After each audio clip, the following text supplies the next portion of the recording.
Profesionales de apoyo pedagógico de Manizales. En el proceso de aprendizaje es indispensable reconocer la forma en la que aprendemos, con el fin de favorecer el conocimiento y no la memorización. Hoy compartiremos una estrategia que puedes utilizar, es el mapa conceptual. Te mostraremos cómo puedes usarlo. Para ello utilizaremos el texto, la narración. Para implementar la estrategia, debes seguir los siguientes pasos. Primero, realizar la lectura para el reconocimiento del texto.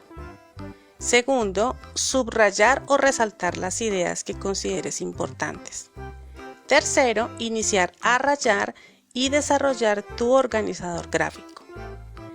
Leamos el texto resaltando los aspectos que son indispensables en la lectura, como te presentamos a continuación. La narración. ¿Qué es? Una narración es una sucesión secuencial de eventos o acciones realizadas por personajes reales o imaginarios. Dichas acciones se desarrollan en un lugar o espacio durante un tiempo determinado.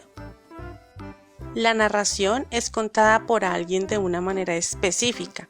Podría ser un cuento, una historia o un relato.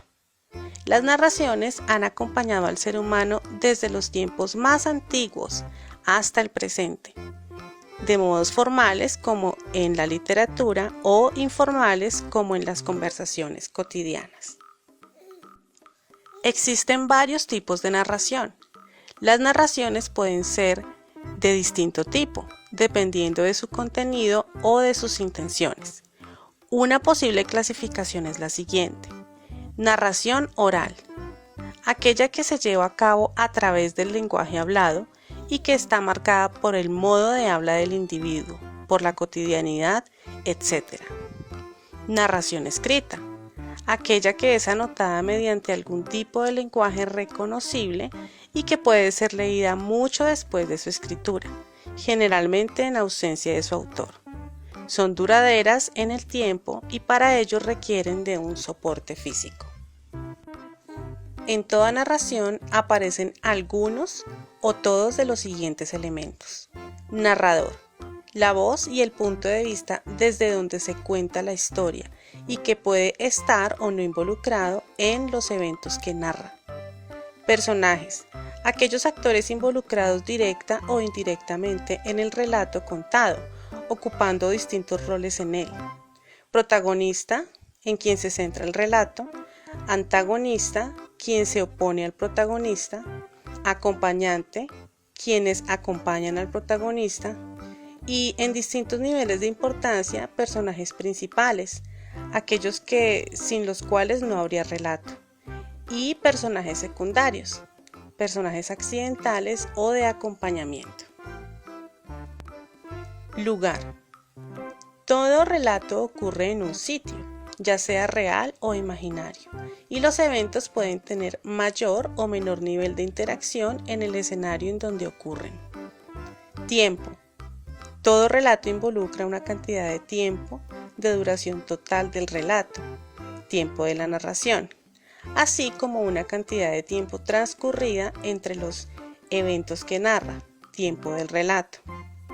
Trama, el contenido mismo del relato, o sea, la cantidad de acciones que acontecen y que movilizan el relato hacia su resolución y desenlace.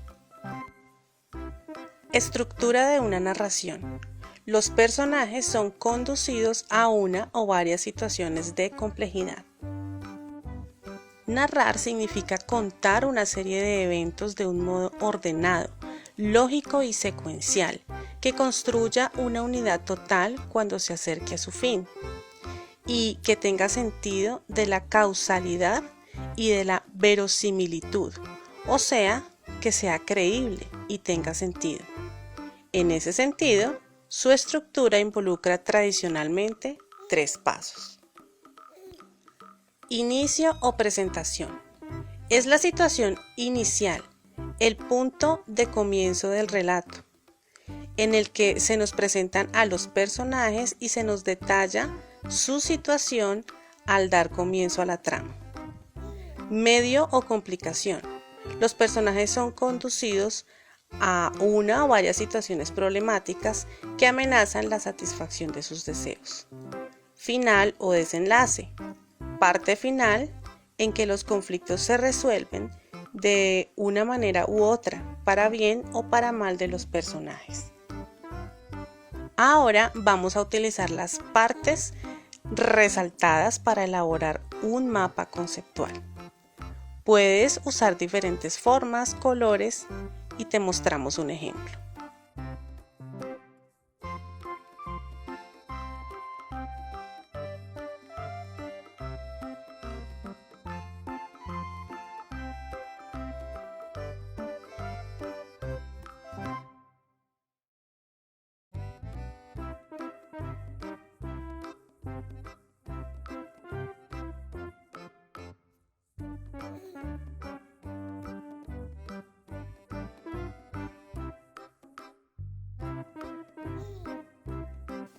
Hasta pronto, esperamos que esta estrategia te sea útil.